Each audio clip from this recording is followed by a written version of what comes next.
इतनी शीघ्र तैयार हो गए?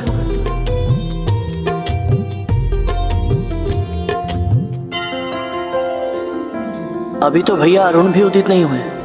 भोर से भी पहले इतनी सुबह कौन आ सकती है?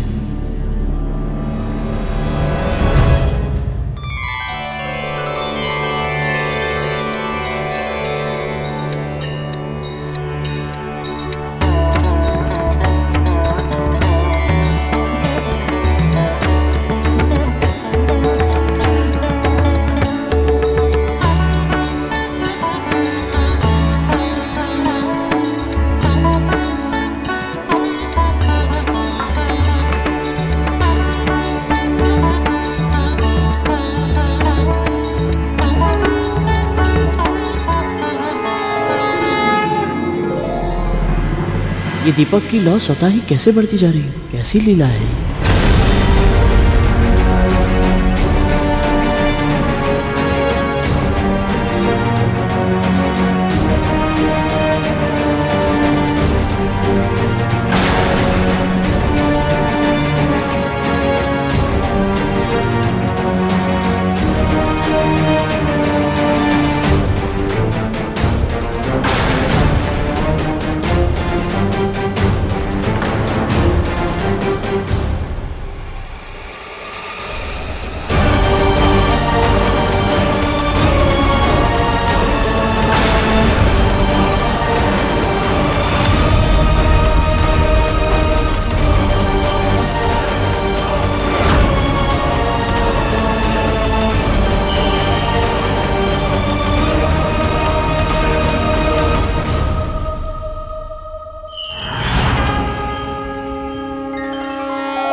जय माँ ललिता।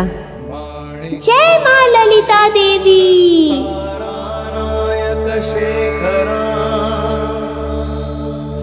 स्मित मुखी माँ पीन वक्षोरुहा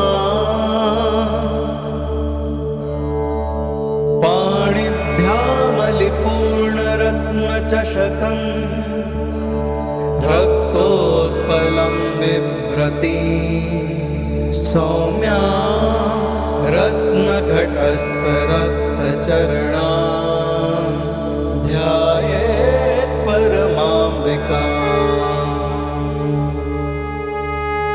श्री माता, हमारा व्रत सफल हो।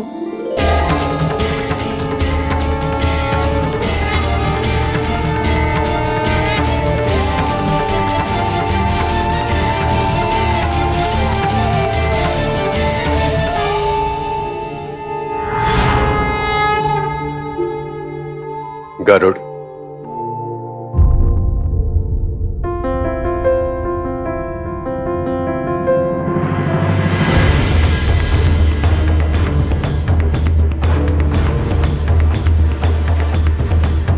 माँ, वो कौन थी जिनकी आभा इतनी अधिक तेज थी कि मैं सहन नहीं कर पाया और अचेत हो गया?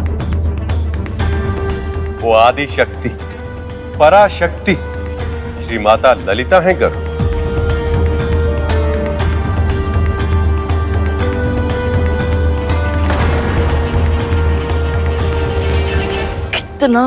कितना अभागी हूं मैं प्रभु। ना तो मैं आपका वाहन बन पाया, ना मां ललिता के दर्शन कर पाया, ना ही उनका आशीर्वाद ले पाया। मैं भला इतना दुर्बल कैसे हो गया मां? गरुड़, वो इसलिए कि तुम्हें उनकी शक्ति का आभास नहीं है। आदि शक्ति, पराशक्ति श्री माता को जानने से पहले सभी को यह अहंकार होता है कि उनके पास जो शक्ति है वो उन्हीं की है। पर अहंकार तो टूटता ही है और उसके बाद ही शक्ति को हम जान पाते हैं। जानते हो, ये भूल केवल तुमसे नहीं हुई,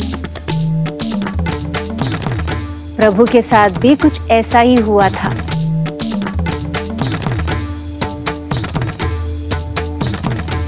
प्रभु विष्णु और अहंकार। जो स्वयं सृष्टि के पालन करता है, उन्हें कैसे माता की शक्ति का ज्ञान नहीं था? इस कथा के बारे में तो मुझे भी ज्ञात नहीं है। प्रभु, ये कैसे? सृष्टि के आरंभ में केवल और केवल पराशक्ति ही थी, जो निर्गुण, उनका ना कोई आदि ना ही कोई अंत। उन पराशक्ति से उत्पन्न हुए महादेव और उन्हीं से उत्पन्न हुआ मैं, अर्थात विष्णु।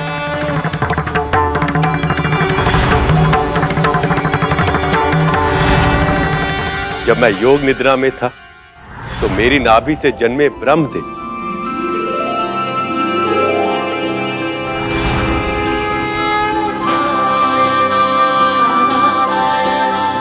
और फिर भी कई युगों तक मेरी निद्रा भंग नहीं हुई। इसलिए ब्रह्मदेव को यह ज्ञान ही नहीं हुआ कि वो कौन है, उनके जीवन का उद्देश्य क्या है।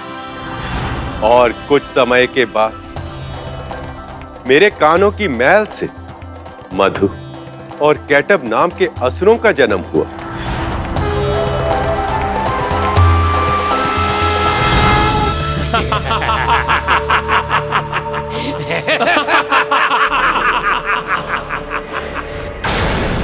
वो दोनों असुर ब्रह्मदेव का भक्षण करके अपनी भूख मिटाना चाहते थे।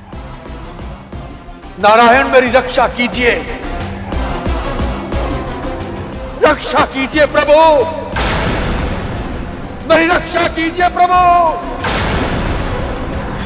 ब्रह्मदेव के आह्वान से मेरी निद्रा टूटी और मैं अपनी शक्ति के अहंकार में उन दोनों असुरों से युद्ध करने लगा।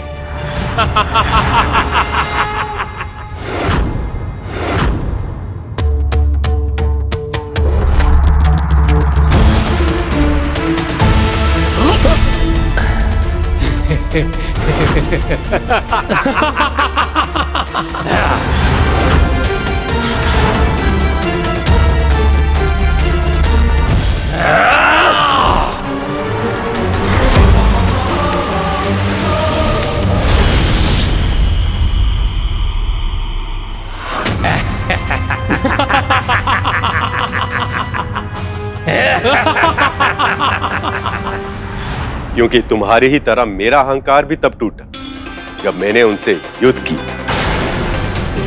क्योंकि जब पूरे प्रयास के बाद भी मैं उन्हें पराजित नहीं कर पाया, तब मुझे उस शक्ति का आभास हुआ जिसे हम सबका जन्म हुआ, जो सृष्टि के निर्माण का कारण थी, जिसके प्रताप से मधु कैटब इतने अधिक बलवान बन गए थे। और तब मैंने उन पराशक्ति की स्तुति की। उनकी स्तुति करने के बाद मुझे नवरात्रि व्रत के 9 दुर्गा पूजन का ज्ञान हुआ।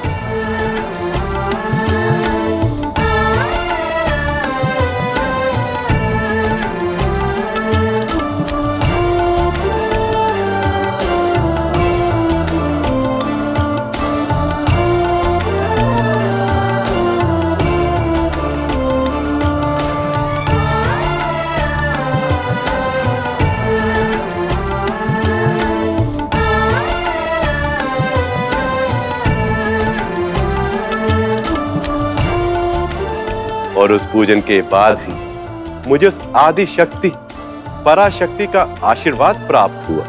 मधु और कैटब नाम के ये दोनों असुर आपको पराजित करने के कारण अहंकार से भर गए हैं। यदि आप इनके अहंकार का प्रयोग इन्हीं को पराजित करने में करें तो आपको सफलता अवश्य मिलेगी।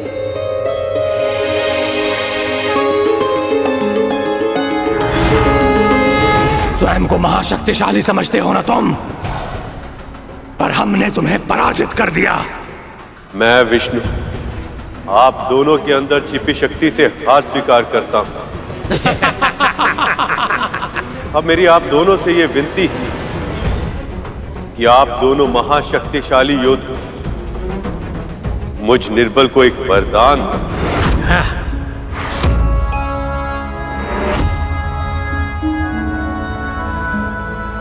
हमें स्वीकार है मांगो, क्या मांगते हो? आप दोनों की पराजय।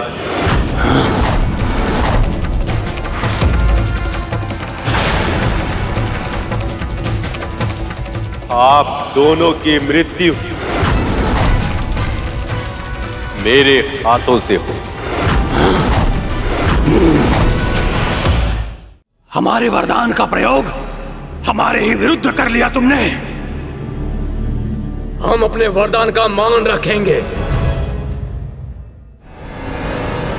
हम तुमसे पराजित होने को तैयार हैं, किंतु स्मरण रहे, हमारे देह का एक भी अंश व्यर्थ नहीं होना चाहिए।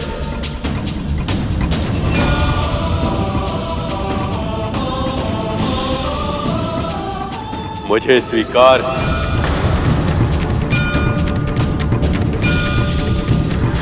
पराशक्ति श्री माता की सहायता से मैंने उन दोनों को पराजित किया और ब्रह्मदेव की सहायता से उनके देह से पृथ्वी बनी। इस तरह मुझे मेरे कर्तव्य का ज्ञान हुआ और ब्रह्मदेव को उनके उद्देश्य का भान हुआ। पराशक्ति श्री माता से प्रेरणा लेकर ब्रह्मदेव ने न केवल पृथ्वी की रचना की बल्कि अन्य प्राणी और वस्तुओं की भी रचना की। श्री माता के ज्ञान के बिना किसी भी प्राणी को उसके जीवन का उद्देश्य पता नहीं चल सकता। सचमुच श्री माता माँ ललिता की शक्ति अपरंपार है। जी प्रभु।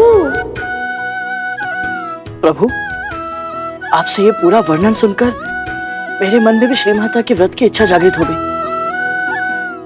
क्या मैं भी ये व्रत रख सकता हूँ? अवश्य पुत्र। यदि तुम्हारी यही इच्छा है तो तुम पूजन और व्रत दोनों कर सकते हो। वैसे भी मनुष्य रूप में किए गए व्रत का फल तो कोटि गुना अधिक होता है। धन्यवाद प्रभु। धन्यवाद माँ। समझ गया प्रभु। मनुष्य रूप में व्रत का फल अधिक मिलता है, इसलिए प्रभु विष्णु और माता लक्ष्मी मनुष्य रूप में व्रत कर रहे हैं। मेरे मामा श्री की लीला है, इतनी सरलता से समझ में नहीं आएगी। इस व्रत और इस कथा के पीछे अवश्य ही कोई विशेष उद्देश्य छिपा है। देखते जाइए मूषक जी। कितना आनंद आता माता की कथा सुनने में, उनकी पूजा में सम्मिलित होने में।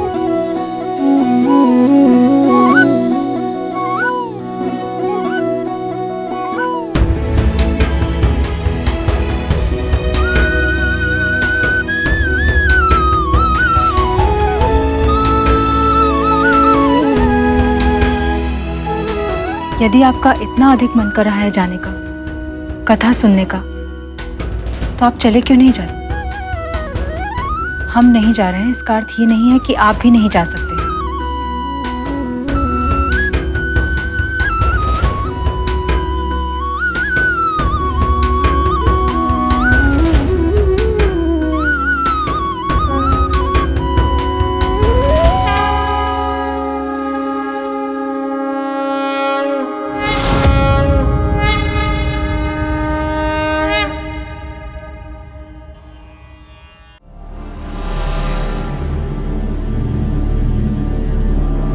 माँ, ये कलश की स्थापना क्यों की जाती है?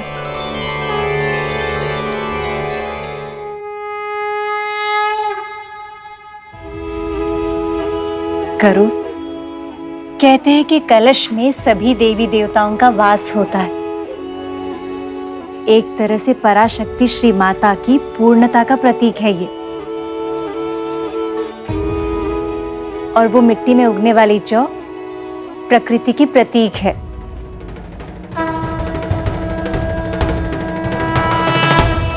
और इस पूजा की अवधि में ये जौ बाली के रूप में बदल जाती है।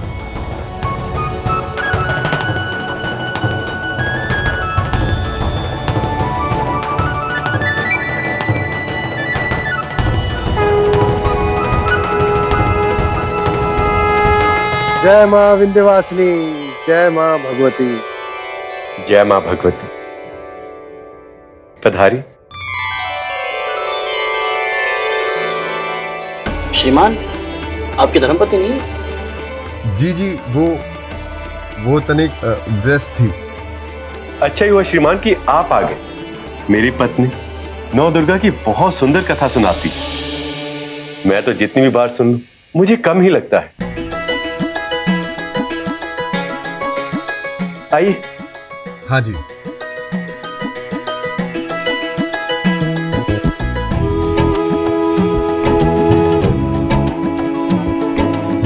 नवरात्रि में नौ दुर्गा की उपासना का विधान होता है। इस अवधि में हर दिन माँ दुर्गा के एक स्वरूप की पूजा की जाती है। ये नौ दुर्गा कौन है माँ? नौ दुर्गाओं में प्रथम है माँ शैलपुत्री, दूसरी है माँ ब्रह्मचारिणी, तीसरी है माँ चंद्रघंटा, चौथी है माँ कुष्मांडा, पांचवी है माँ स्कंद माता, छठी है माँ कात्यायनी, सातवीं माँ कालरात्रि, आठवीं माँ महागौरी और नौवीं है माँ सिद्धिदात्री।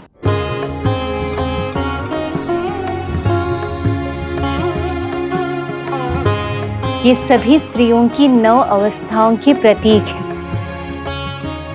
पर इनका विवरण तो तुम्हें कथा सुनने के बाद ही पता चलेगा सुपर्ण। आज प्रथम दिवस है, हम माँ शैलपुत्री की पूजा करेंगे।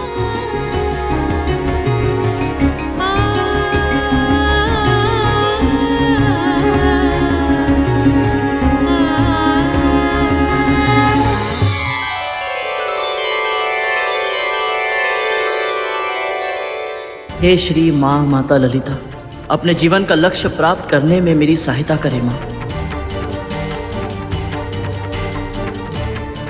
हे माँ ललिता, मेरी पत्नी को भी सद्बुद्धि दीजिए माँ, ताकि वो भी आके आपकी कथा सुने और उस पर भी आपकी कृपा हो।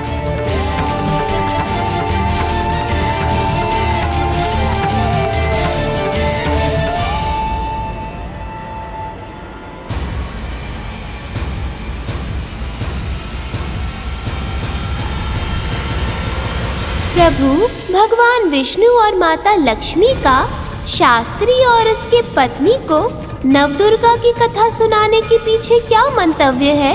देखते जाइए मूषक जी, मामा श्री अपने भक्तों के लिए कुछ भी बिना कारण नहीं करते।